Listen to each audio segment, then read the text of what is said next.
Oke, Assalamualaikum warahmatullahi wabarakatuh. Selamat pagi dan salam bahagia untuk kita semua.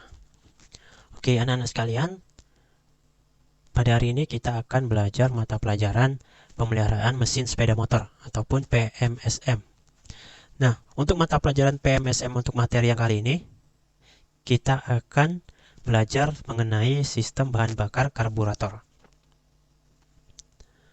Nah, kira-kira mengapa kita perlu belajar tentang sistem bahan bakar karburator? Sebelumnya kita tahu bahwa sistem bahan bakar itu pada sepeda motor terdiri dari dua, yaitu sistem bahan bakar karburator, dan kemudian yang terbaru ini yaitu sistem bahan bakar injeksi. Seperti yang telah kita ketahui sendiri ya, meskipun saat ini sistem bahan bakar karburator ya sudah mulai jarang digunakan pada sepeda motor baru, namun kita tetap harus mempelajarinya. Nah, walaupun sistem bahan bakar injeksi sudah diterapkan pada sepeda motor baru, namun sistem bahan bakar karburator ya yang digunakan pada sepeda motor itu masih eksis sampai dengan saat ini. Karena mayoritas sepeda motor yang ada masih menggunakan karburator untuk sistem bahan bakarnya. Hal itu dikarenakan ya, sistem bahan bakar karburator itu terkenal mudah dan murah biaya perawatannya. Nah, jadi bagi seorang mekanik itu, untuk sistem bahan bakar karburator ini memiliki beberapa kelebihan ya. Di antaranya, dia mudah untuk dilakukan pemeriksaan dan perawatan, kemudian sistemnya juga sederhana. Sehingga nantinya untuk menangani masalah-masalah yang ada pada sistem bahan bakar karburator ini tidak memerlukan suatu pengetahuan khusus ataupun alat-alat khusus yang digunakan dalam pemeriksaan ataupun perawatannya. Nah, jadi maka dari itu sistem bahan bakar karburator ini lebih mudah dan sistemnya lebih sederhana. Nah, selanjutnya kita bahas terlebih dahulu tentang fungsi dari karburator. Fungsi dari karburator itu yaitu mengatur pencampuran udara dan bahan bakar sesuai dengan kondisi dan kebutuhan mesin. Nah, jadi fungsinya yaitu mengatur campuran antara udara dan bahan bakar dalam proses terjadinya pembakaran pada ruang bakar sepeda motor. Nah, selanjutnya di sini kita contohkan ya, kenapa sistem karburator itu penting pada sebuah sepeda motor. Nah, jadi yang namanya karburator itu yang ini ya.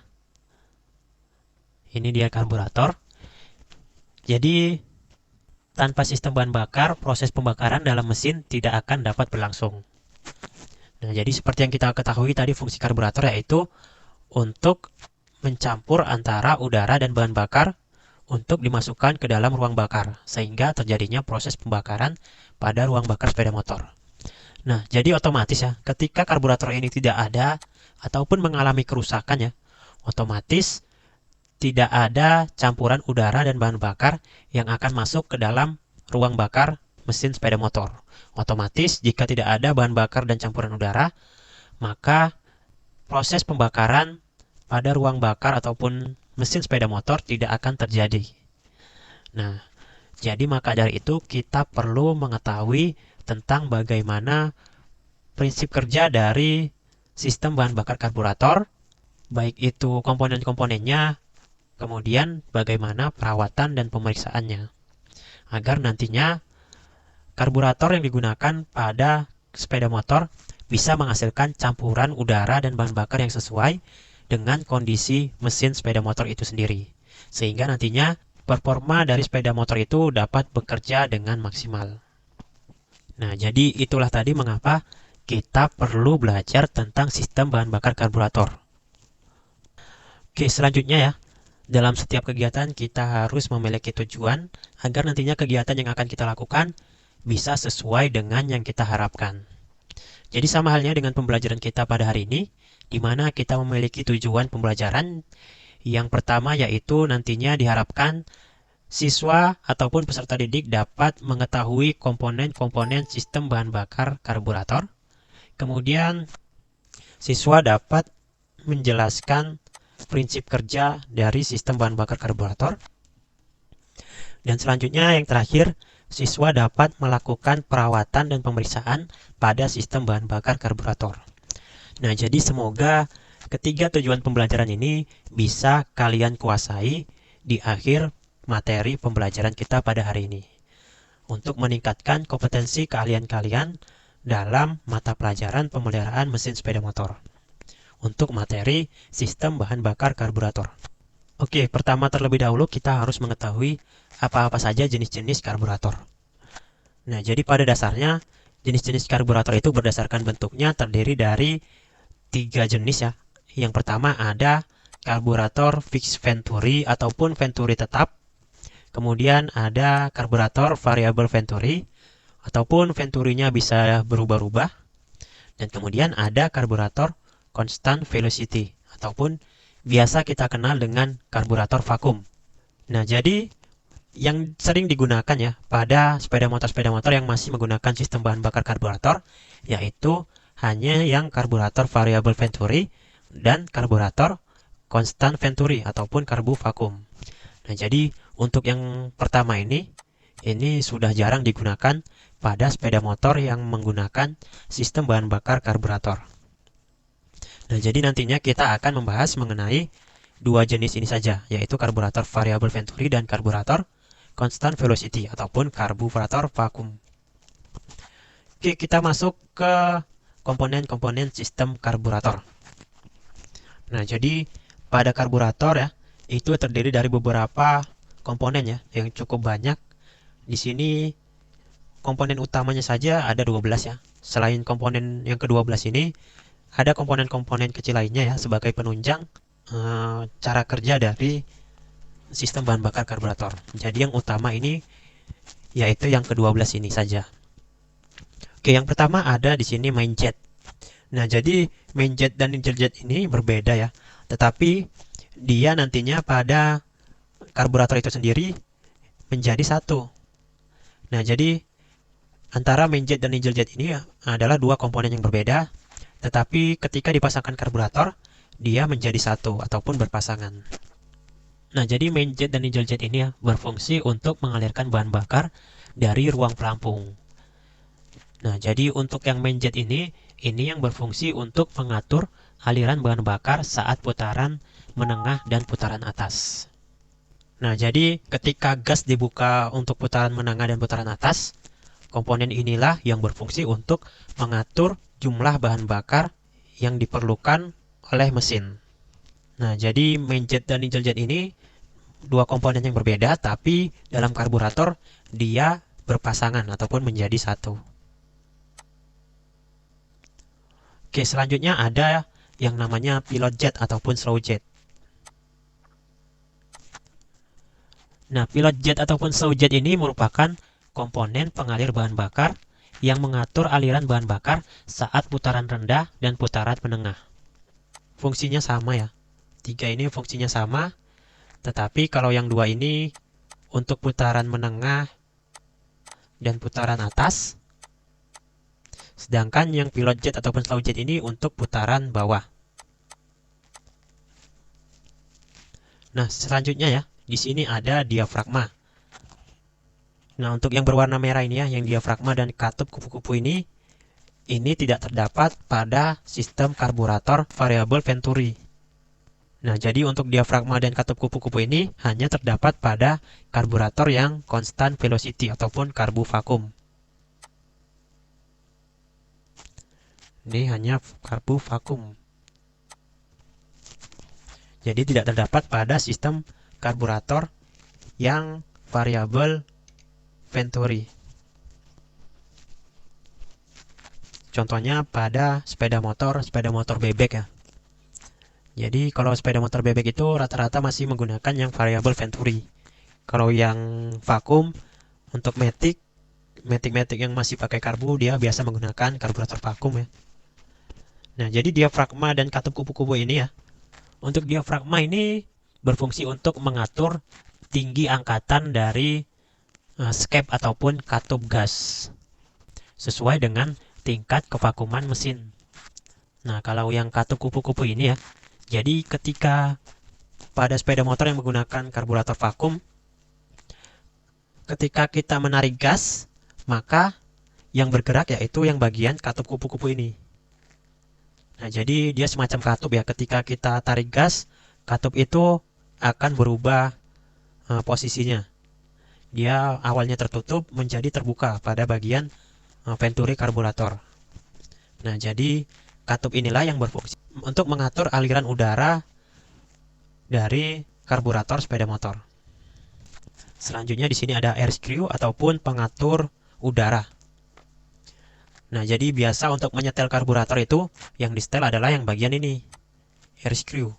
Dia untuk mengatur jumlah udara yang dibutuhkan oleh mesin ya untuk dapat bekerja secara optimal.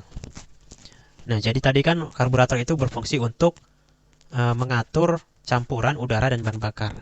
Nah, jadi air screw ini fungsinya untuk mengatur jumlah udara yang diperlukan agar nantinya sepeda motor itu dapat bekerja ataupun hidup dengan maksimal.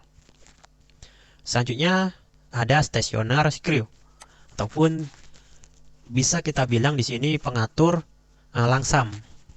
Nah, jadi stationer screw ini mengatur angkatan dari skep ataupun katup gas.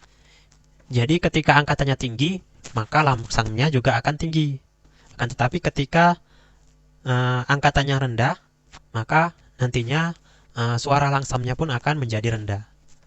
Nah, jadi ketika langsam sepeda motor kita rasa kurang ya, maka kita bisa meninggikannya dengan memutar bagian stationer screw ini pada sistem bahan bakar karburator. Nah, selanjutnya di sini ada pelampung ya. Pelampung ini untuk mengatur ya jumlah bahan bakar yang masuk ke mangkok karbu. Biasa bahasa bengkelnya kita sebut mangkok karbu ya. Jadi mangkok itu kan berfungsi untuk menampung bahan bakar.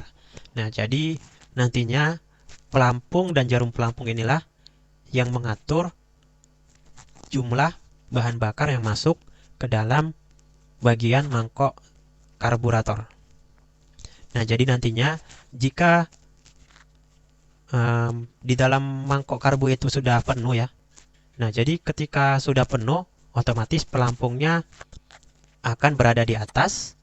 Kemudian selanjutnya karena dia satu poros dengan jarum pelampung inilah nantinya yang akan menutup saluran masuk dari bahan bakar ya. Dari tangki sepeda motor menuju ke karburator. Nah, jadi saluran dari tangki menuju ke karburator ya akan diatur dengan yang namanya jarum pelampung ini. Nah, selanjutnya tadi ada skep ataupun katup gas ya, ataupun biasa kita bilang piston gas. Kalau ini yang berfungsi untuk mengatur jumlah udara yang masuk ya ketika berada di putaran menengah dan putaran tinggi. Nah, jadi kalau putaran rendah ataupun posisi langsam, piston gas ini posisinya menutup.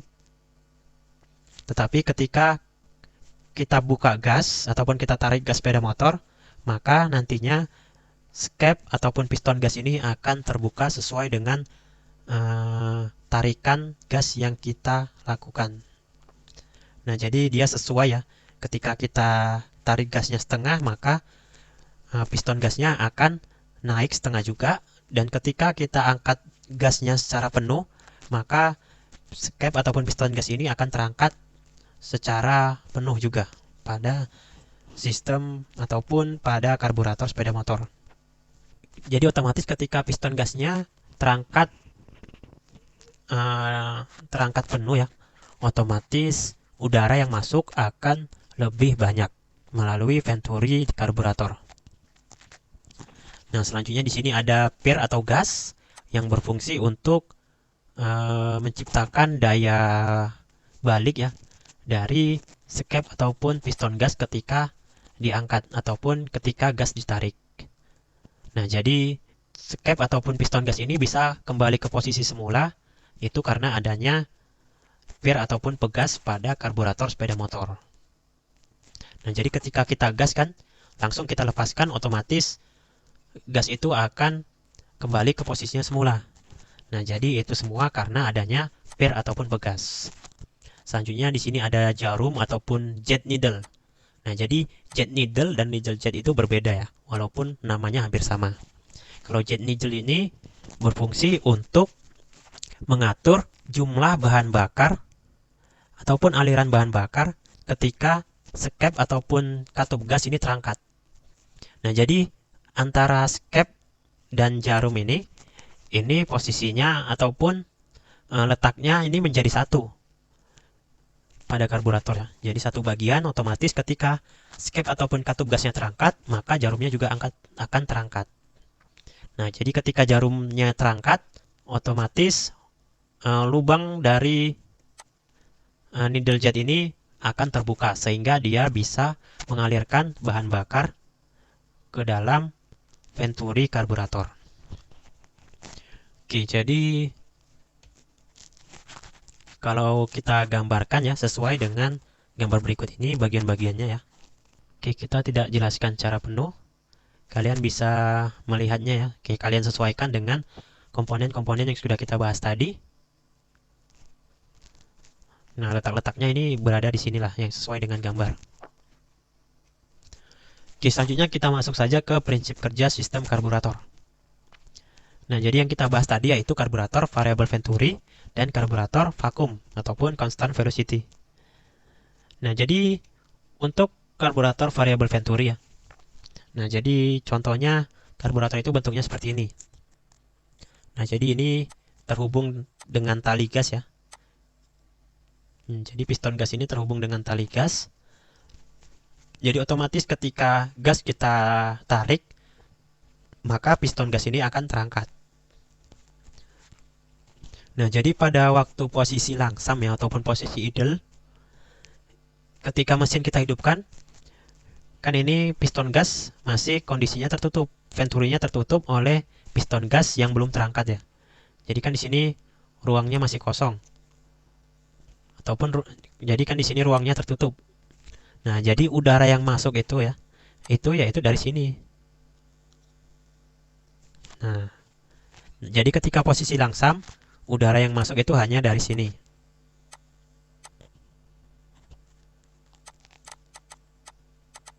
Nah, kalau yang ini pilot jet ya. Ini tadi main jet. Ini needle jet. Oke, jadi ketika kita belum membuka gas, ketika mesin hidup itu udara yang masuk yaitu melalui saluran yang di bawah ini. Nah, jadi karena di sini tertutup ya. Jadi sini tidak bisa mengalirkan udara, jadi hanya melalui saluran yang bagian bawah. Nah, saluran bawah ini terhubung ke ruang yang ini. Nah, ini tadi pilot jet ya. Jadi pilot jet tadi berfungsi untuk mengatur jumlah bahan bakar pada putaran rendah. Nah, jadi makanya pada posisi langsam ataupun posisi idle itu yang bekerja hanya bagian yang pilot jet. Kalau yang main jet tadi putaran menengah dan putaran atas. Nah, jadi ketika udara masuk ke sini ya. Nah, jadi kan piston itu kan ada yang namanya langkah hisap. Nah, jadi otomatis ketika dia melakukan langkah hisap, maka di sini udara akan tertarik ke dalam ruang bakar ya. Karena pada ruang bakar itu di situ piston melakukan langkah hisap. Otomatis ketika ada hisapan, maka udaranya akan menuju ke ruang yang memiliki tekanan udara yang lebih rendah. Nah, jadi otomatis ketika ada langkah hisap dari piston, maka udara akan masuk. Kemudian di sini bahan bakar juga akan ikut terhisap oleh langkah piston. Nah, jadi di sini terjadilah campuran udara dan bahan bakar karena ada langkah hisap dari piston. Nah, jadi makanya pada saat posisi langsam itu yang bekerja hanya bagian yang pilot jet ini saja. Nah, jadi pilot jet ini berfungsi untuk mengalirkan bahan bakar pada saat posisi langsam ataupun posisi idle. Nah, lalu kemudian ya, ketika di sini kita tarik gas, maka sini otomatis piston gasnya akan terangkat ya. Nah, jadi berbeda antara yang ini dan yang ini. Kalau yang ini tertutup, yang ini sudah mulai agak terbuka ya.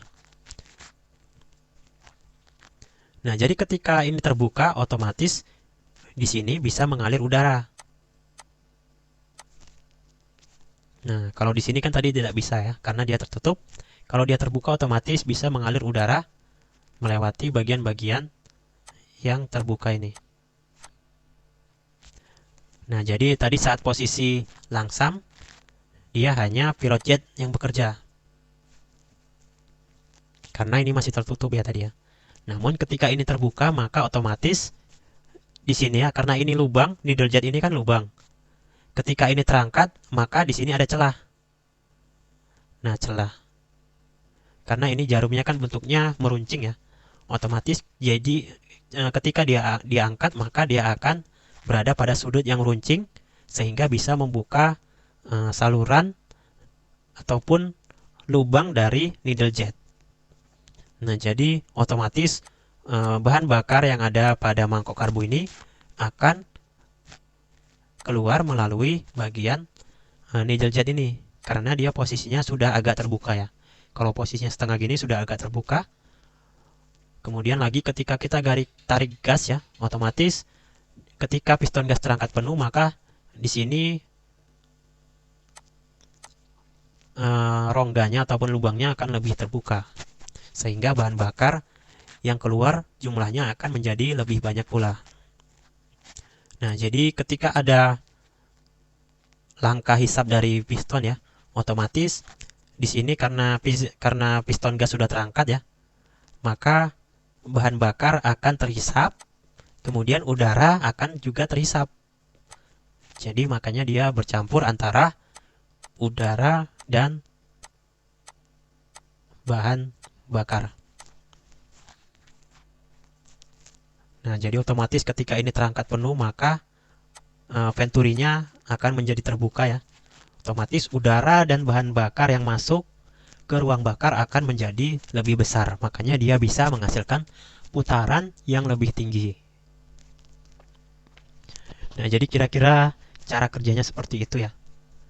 Nah, jadi yang perlu diperhatikan di sini pada saat posisi langsam yang bekerja itu yang bagian pilot jet. Namun ketika posisi menengah, putaran menengah atau putaran atas, yang bekerja adalah yang main jet dan needle jet. Nah, selanjutnya di sini kita bandingkan ya. Kalau yang ini yang variabel Venturi, kalau ini yang vakum, kita bilang vakum aja ya, biar lebih mudah. Nah, tadi kan kalau pada variabel Venturi, ketika kita tarik gas, maka piston gas akan langsung terangkat. Jadi otomatis ketika gas kita tarik, maka otomatis piston gas yang ada pada karburator akan terbuka. Nah, jadi berbeda halnya dengan karburator vakum ya.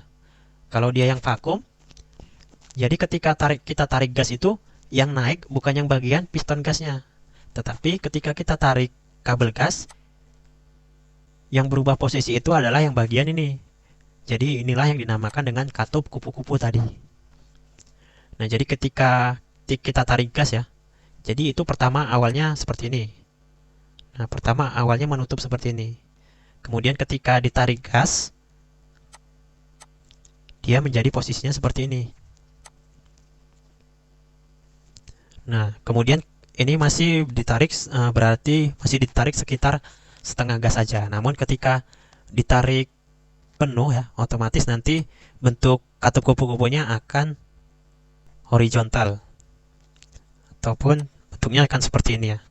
Jadi awalnya lurus seperti ini menutup ya. Ketika dibuka gas, dia akan berpindah posisi. Nah, jadi perbedaannya antara variabel Venturi dan vakum itu ya. Kalau tadi yang variabel Venturi ketika kita tarik gas yang bergerak itu yang bagian pistonnya. Namun ketika kita tarik gas ya pada karburator vakum yang bergerak adalah bagian katup kupu-kupunya. Nah, kemudian bagaimana karburator vakum itu bekerja ya? Dan bagaimana pula piston gas ini bisa terangkat? Padahal yang dihubungkan dengan kabel gas itu yang bagian katup kupu-kupunya, bukan bagian piston ini. Tetapi nantinya di sini ketika kita tarik gas, piston karbu ini juga akan tetap terangkat. Nah, bagaimana dia bisa terangkat? Yaitu karena adanya yang namanya proses kevakuman. Nah, jadi ini bagian ini karet ini ya. Ini karet vakum.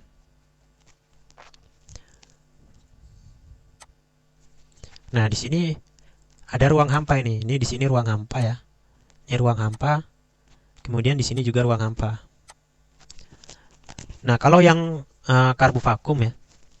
Kalau yang karbu vakum pada saat posisi langsam, dia udaranya bukan dari bawah ya. Dari bawah juga ada sedikit, tetapi dia lebih ke lebih banyak melalui bagian atas ini. Jadi ketika dia posisinya tertutup awalnya ya, udara akan masuk melalui bagian atas ini. Kemudian dia ke posisi yang ini, ke rongga yang ini ya, ke ruang vakum yang ada di bawah. Kemudian sebenarnya di sini kalau dilihat dari luar ini posisinya seperti ini. Nah, jadi di sini ada saluran lagi ya. Ada saluran lagi menuju ke pilot jet. Nah, jadi udaranya masuk ke sini.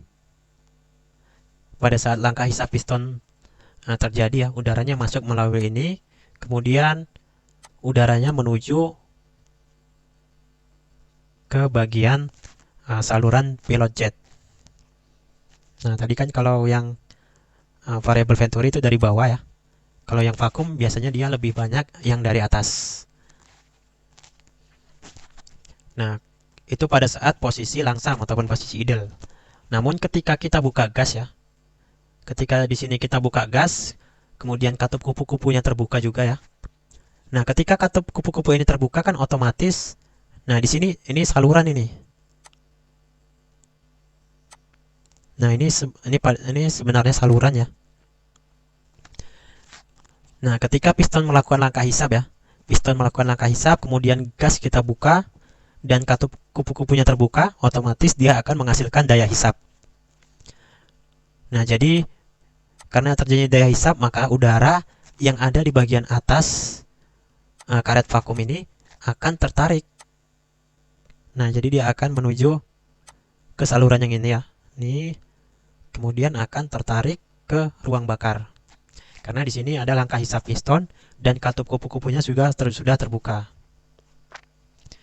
Nah, jadi ketika dia tertarik ya udaranya, karena adanya daya hisap, kan di sini ruang jadi kosong karena udaranya sudah tertarik, maka otomatis karena di sini ruangnya vakum ya, ruang hampa, otomatis ketika di sini udara ditarik, maka piston gas ini akan menjadi terangkat. Nah, jadi ketika di sini udaranya sudah habis, maka piston gas ini akan terangkat. Nah, jadi dia tertarik ya. Ketika di sini udaranya tertarik ke ruang bakar, maka piston gas juga akan terangkat. Jadi itulah yang dinamakan proses kevakuman. Nah, jadi itulah mengapa ketika kita buka gas, walaupun yang bergerak itu yang bagian katup kupu-kupu, akan tetapi piston gas juga bisa terangkat karena adanya proses kevakuman ya, yang ada pada sistem bahan bakar karburator vakum ataupun constant velocity. Nah, jadi itulah perbedaan antara sistem bahan bakar karburator variabel Venturi dan constant velocity ataupun karburator vakum. Oke, untuk lebih jelasnya kita bisa lihat video berikut ini ya. Nah, ini karburator vakum ya. Kita lihat bagaimana cara kerjanya. Nah, di sini kebetulan untuk karburator vakum yang ini di sini posisi saluran langsamnya berada pada bagian bawah. Jadi sama dengan karburator yang Venturi, yang variabel Venturi. Jadi dia saluran idle-nya atau saluran langsamnya berada di bagian bawah.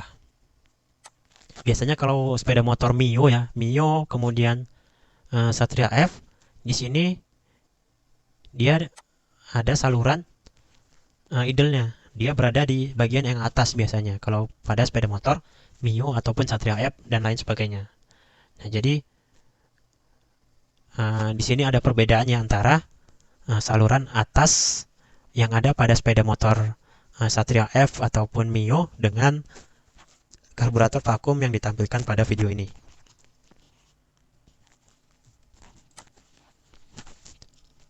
Nah, jadi ini ketika posisi langsam ya. Nah, jadi di sini udara masuk melalui saluran langsam ataupun saluran idle. Kemudian ini dia yang namanya pilot jet tadi. Ya, ini pilot jet tadi yang mengatur bahan bakar yang masuk pada putaran rendah ataupun putaran langsam. Nah, kemudian ketika di sini gas kita buka ya. Ini katup kupu-kupunya terbuka. Nah, katup kupu-kupunya terbuka, udara masuk, kemudian bagian karet vakum ini akan terangkat sehingga piston gasnya bisa terangkat. Nah, ini pada saat posisi idle ya ataupun posisi langsam. Nah, ketika dibuka di sini ada proses kevakuman sehingga piston gasnya bisa terangkat.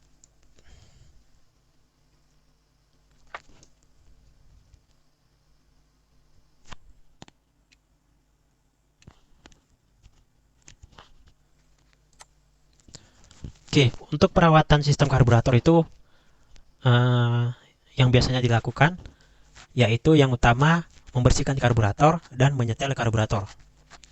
Nah, jadi untuk membersihkan karburator ini dan melakukan penyetelan, kita akan belajar pada kegiatan praktek saja. Nah, jadi kita langsung terapkan saja pada kegiatan praktek nantinya, karena kalau dijelaskan agak susah ya, dan akan membutuhkan waktu yang lebih lama pula. Jadi nanti pada saat praktek, mungkin kita bisa belajar mengenai perawatan pada sistem karburator, yaitu tentang bagaimana cara membersihkan karburator dan bagaimana pula cara menyetel karburator. Nah, jadi mungkin itu sajalah ya materi kita pada hari ini tentang sistem bahan bakar karburator. Nah, jadi kalian bisa mencari referensi lain ya. Jadi jangan hanya mengandalkan materi yang saya berikan ini saja, karena referensi dari media-media lain itu jauh lebih banyak ya yang bisa didapatkan daripada materi-materi yang hanya saya berikan pada mata pelajaran ataupun proses belajar mengajar pada hari ini. Nah, jadi kalian silakan mencari referensi lain tentang bagaimana sistem bahan bakar karburator itu bekerja, agar nantinya kalian bisa lebih mengerti bagaimana prinsip kerja dari sistem bahan bakar karburator dan bagaimana pula langkah perawatan dan pemeriksaannya, agar nantinya pada saat proses praktek atau praktikum ya, kalian bisa lebih paham pada saat melakukan praktik ataupun praktikum nantinya. Oke, jadi nantinya sistem bahan bakar karburator ini, materi ini akan kita praktekkan ya pada hari Jumat ataupun besok ya. Besok mungkin kita bisa mempraktekkan ataupun belajar tentang sistem bahan bakar karburator secara langsung ya, melalui kegiatan praktikum. Jadi silakan kalian cari-cari materi yang lain, referensi yang lain, yang bisa menambah wawasan kalian sebelum kita melakukan kegiatan praktikum. Oke, jadi semoga yang saya sampaikan ini bisa kalian pahami ya. Dimana semoga tujuan-tujuan pembelajaran yang kita harapkan bisa kalian capai tadi. Yang pertama, mengetahui komponen-komponen sistem bahan bakar karburator, kemudian bagaimana prinsip kerjanya, dan bagaimana pemeriksaan dan perawatannya. Seharusnya setelah materi yang telah saya ajarkan ini, kalian sudah bisa memahami tentang tujuan-tujuan pembelajaran tadi. Nah, jadi mungkin hanya sekian yang dapat saya sampaikan. Semoga apa yang saya sampaikan bermanfaat ya. Mohon maaf bila ada kekurangan. Terima kasih atas waktunya. Billahi taufik wal hidayah. Wassalamualaikum warahmatullahi wabarakatuh. Selamat siang.